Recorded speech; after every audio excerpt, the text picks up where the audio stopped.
Here we go. Welcome to Bunker Wednesday, folks. Here we are yet again. Sorry about last week. Didn't have a Bunker Wednesday out. Very sort of busy, folks, and also humidity pretty high. It's very hot today, so yeah, it's not great. But right, today we're looking into the bunker, folks. We are in the bunker, IKS bunker, and also this week's video is about first aid. So let's look at this. ROC posts. This is sort of a mock style. We have a mock ROC post here and bunker in general, folk. Bunkers there. So let's have a look at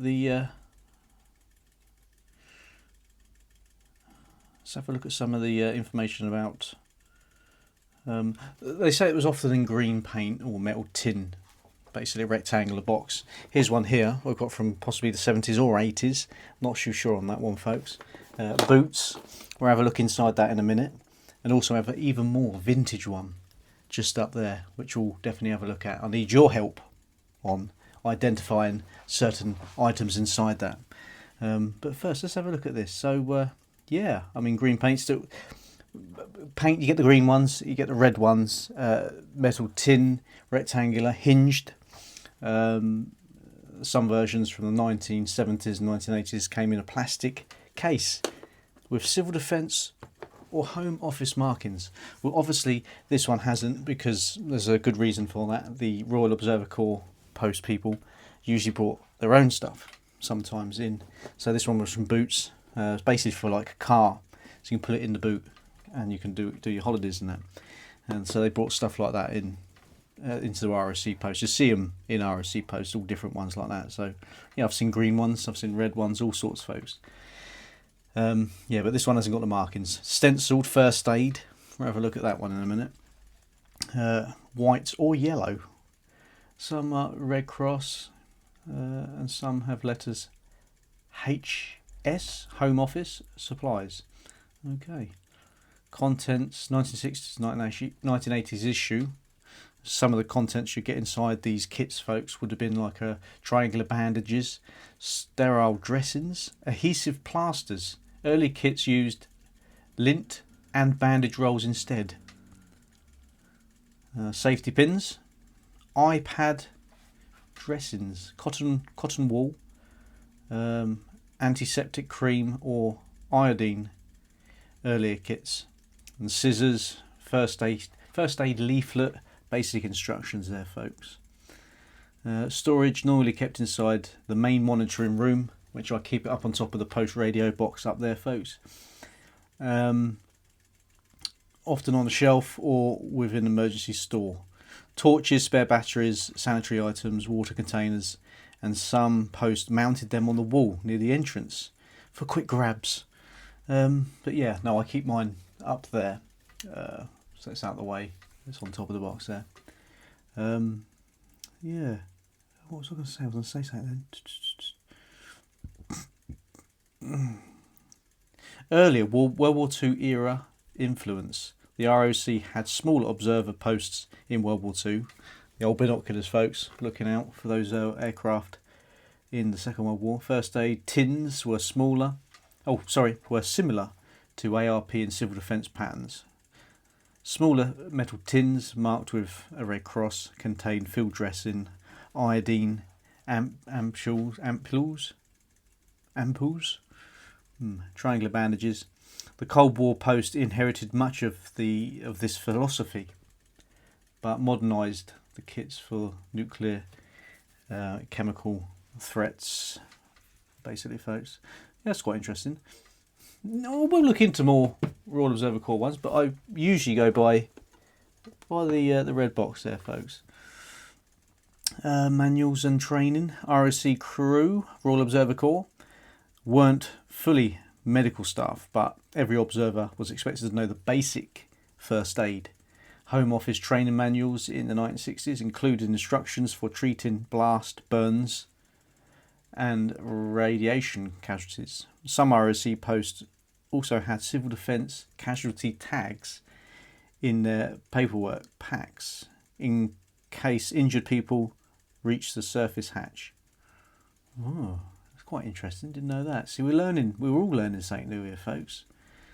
Survival context. It's important to remember the ROC weren't intended to house large numbers of people. The 3-person crew was the priority. Kits were for minor injuries during shifts underground. Nuclear attack conditions, there was little they could do, realistically, do beyond basic treatment. Yeah. But yeah, that's quite interesting to know, folks. So let's take a look inside this vintage, well, number 1 vintage first aid kit. Right, I've turned the bunker light off, folks, because I want the light on the actual camera to illuminate. So let's open this up. Look at this. So that's made in England there.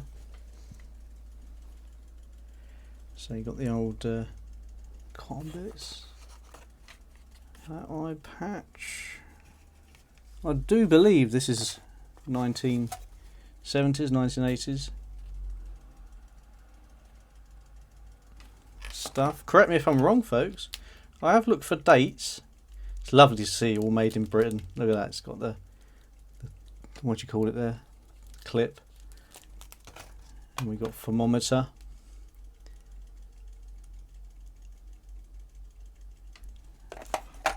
Scissors. Can't go wrong here. We've got some, what's that?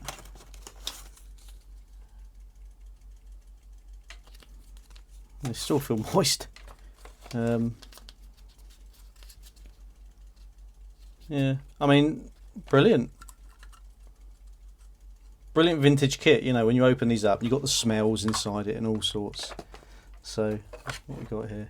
Savlon.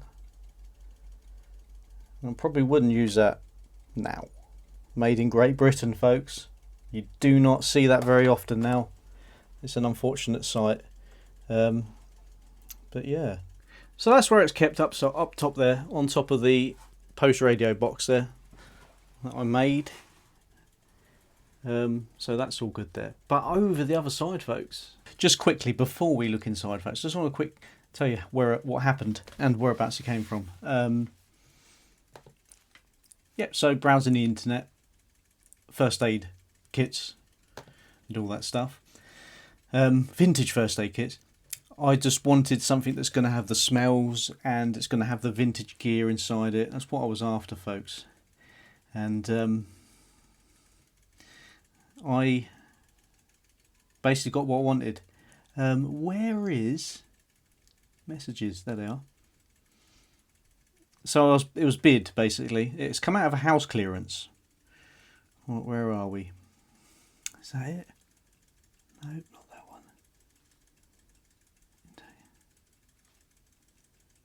Not that. Contamination unit. Here it is. Right. So I won it. Basically, it was like £30 So I was happy with that. And what I like to do with certain vintage items when I buy them, I want to try and find out as much history about them as possible. So I messaged the seller, do you know any information about this item? You know, where has it come from and stuff like that? And he got back to me. The person got back to me, folks. I said I was pleased with it and stuff like that, very happy. Glad you were pleased with it. It's interesting to look through. It came from a house clearance in Clay Country, Sir Austell, if I'm saying it right, folks, area of Cornwall. That's all I know, I'm afraid. Well, you know, we've got some information there, which is quite nice. I know, you know, I've got there's a Geiger counter up there that's come from Portsmouth. More information on that in another video, but yeah.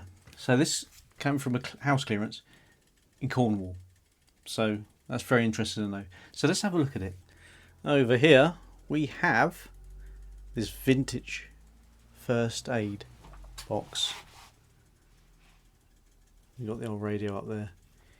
But yeah, let's open this box up. I'm going to turn the light out again and put the main light on the camera on. You can see better then. And see what we've got inside. Alright, here we go. So we've got the little key. Tiny little key, this. Needs to do a bit of restoration on the key there, folks. But look at this. You're going to be amazed. 1, 2, 3. Whoa. Look at all this stuff.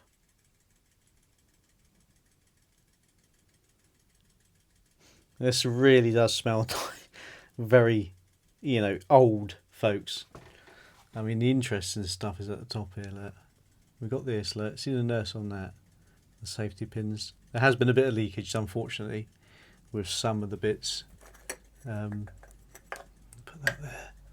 Look at these.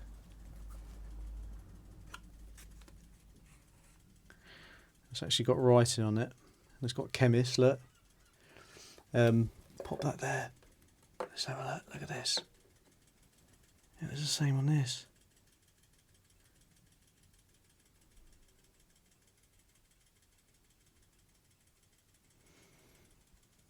And this on the back, at the back here, has actually got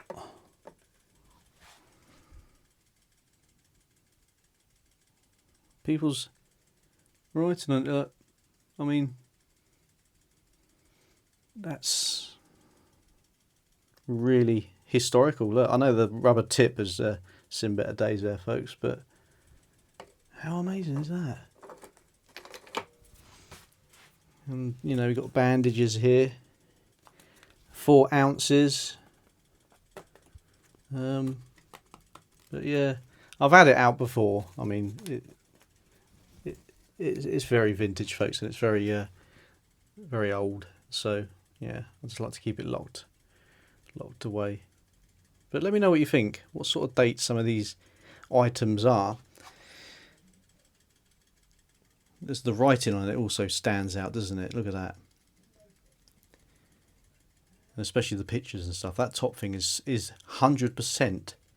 It's got to be 70s, 60s, 70s. Has to be. But you leave your thoughts in the comment section there, folks. Please. And let me know. But yeah, really happy with this. When I got it, it was like, whoa. Opening the time capsule up. And there's your Made in England again, look.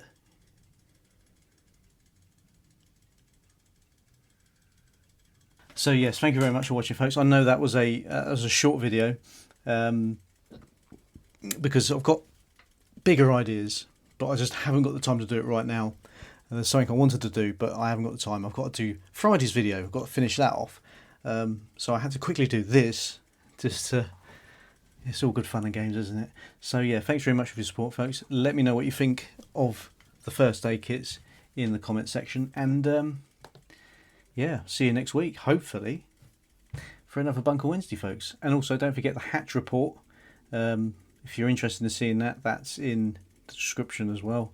Check it out. It's where we talk about different things that I found on the internet. It's early days, but I'm starting to get more confident with it, and we're starting to find more interesting things to talk about, so that's great. Okay, thanks very much, folks. See you next week.